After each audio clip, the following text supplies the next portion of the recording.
about the fact that his hips are a little bit tight and bothering him. So go ahead and tell us a little bit about what's going on. When I go through some of the motions, even something simple as a plank, and I lift my hip, lift my knee towards my chest. When they go through those different positions, when you're doing a plank, it's really tight in here. I feel it throwing me off. It throws you off in what way? It throws me off in balance. It throws me off in flexibility, and it hurts. Okay, so the most common thing that people do when they feel something that is tight, they want to stretch the area that's tight, right? So a common stretch that people will do, because in their minds the stretching feels good, right? So the most common thing that someone will do is they'll stretch that area that's tight. So on this, what most people will say is to move to the side of the bed or the table, and you hang your leg down, and you bend your knee, and you stretch the front of the hip. Feels good. Now, it does feel good. So I could add even more pressure with my foot down here. Now, here's the thing. So Tyler, go ahead and do me a favor and just move this hand out of the way. What I want don't put it under your head because it changes it. What I want people to realize and see is look at the back. Look at his back. You see how his back is arching up when he's doing that? That alignment is off. And what that is actually doing is going to create more cramping into your back while you're trying to stretch this. So it's actually not allowing this to get a full stretch. To do this, to get the stretch in that area, what would have to happen is he would have to engage his obliques to cause his back to get into a neutral position in order for him to do that. So go ahead and pull your ribs down. But when he does that, his obliques are not quite strong enough because the back muscle seems to be tight. Now, the typical rule of thumb that most people go by is to stretch what's being pulled, what's tight, right? Right. So we've all heard that, stretch what is tight. However, if you've come to me for a while and you know the way that I operate, I'm going to say that's hogwash. That's my nice way of saying it. It's hogwash. Why? Because in the concept of physics, tension occurs when something is being pulled. So if something is being pulled, then what that means is it's stretched out already. So if this area is already stretched and you stretch it more, what would happen? It'll break, right? So here's the deal. If something's already being pulled, you're not gonna release it by pulling it more. You're gonna actually make it worse. And what's gonna happen is your back will start to arch up because all of a sudden the pressure and the tension is being pulled even further. So here's how you fix that. That's what's doing now. My back is already arching. Right. Just laying here. So flip over onto your stomach. So here's the Cindy Meyer method for fixing tight hip flexors. You take what's tight and you flip it over. You go to the very opposite side of the body or the opposite muscle group of what is being pulled, and you start to activate that area.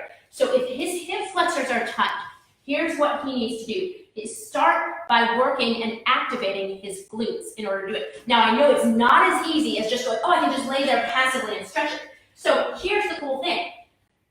If he's here and I'm working on him in like Thai massage type stuff that I might do, what I would do, if he was tight in the hip flexor, I would actually do the work for him so he could stay passive.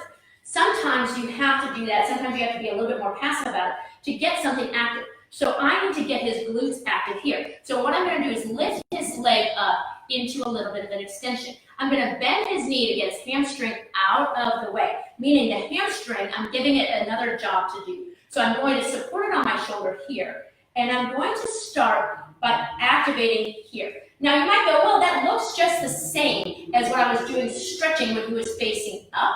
It kind of is, right? Because I'm stretching that hip. I'm going to do it. I'm standing back here so you can see my position.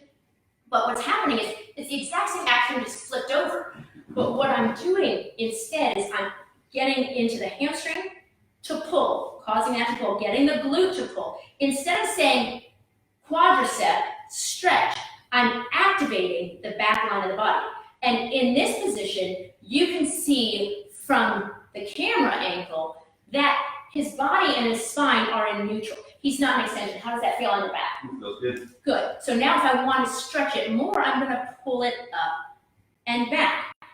This may look as if it's the exact same stretch, but it's completely different in the alignment it will have on the body. So I have the ability to press here. So if this is someone that you're working on at home, like your family members, if you're not a licensed massage therapist, you have to check in your state to see whether or not you're able to do this. Most fitness instructors are not allowed to press and create change into the fascial system. However, I am a licensed massage therapist, which is why I'm showing this to you, because it's a way of helping your own family members when their back is seizing up or they're tight. You can take your hand here. If you're doing this on your own, what I would recommend doing is actually propping something up underneath your hips to help support that, and then lay on your back. So Ty, you're gonna do this on your own. You felt what I was doing. Right. So you're gonna hold your leg here, and then you're gonna just push your foot towards the ceiling. Yes, and what I like about him doing it himself, what you're not able to necessarily see on the camera, It's cramping on this side. it's gonna cramp on that side, that's fine. Just what that means is I want you to press down here. Don't go up so high. So lift, just stop there and go down. You don't have to go as high as I did. I was able to go that high because I supported you. So just lift, right? Because I was acting a little bit like I was your glutes, lifting your legs. So you lift, just lift and come down. So it's a lot smaller. So bend that knee, try the other leg so that everyone can see it. So from here, you're just gonna bend and lift it slightly. That's too high, come back down. So I'm going to activate the glute by just jostling it a little bit here. And then you're just gonna lift it a small amount. What I want you to think of doing is pressing your belly button in towards your back, just a little, not a lot. Now lift a little and come down. Do you feel how you fall to that side? Yeah. I want you to feel like you're anchoring this side of your hip. Yeah, good. Nice, and lower down. So did you feel that when you anchored this side, Yeah. your leg lifted more? Yeah. Go ahead and do 2 more. Up, and then down, and do 1 more here. Very good, and lower that down. All right, guys, thank you so much for watching today. If you have any questions about my methodology and the way that I operate, feel free to send a comment below, send me a message on Facebook or on Instagram if you have me there, or if you're one of my subscribers, which you might be, you can send me a message privately through the private community. But in any case, don't be afraid. If you have a question about anything that I do, feel free to ask, or if you're just curious for your own body or yourself, please let me know. Thanks, guys. Did that help? Mhm.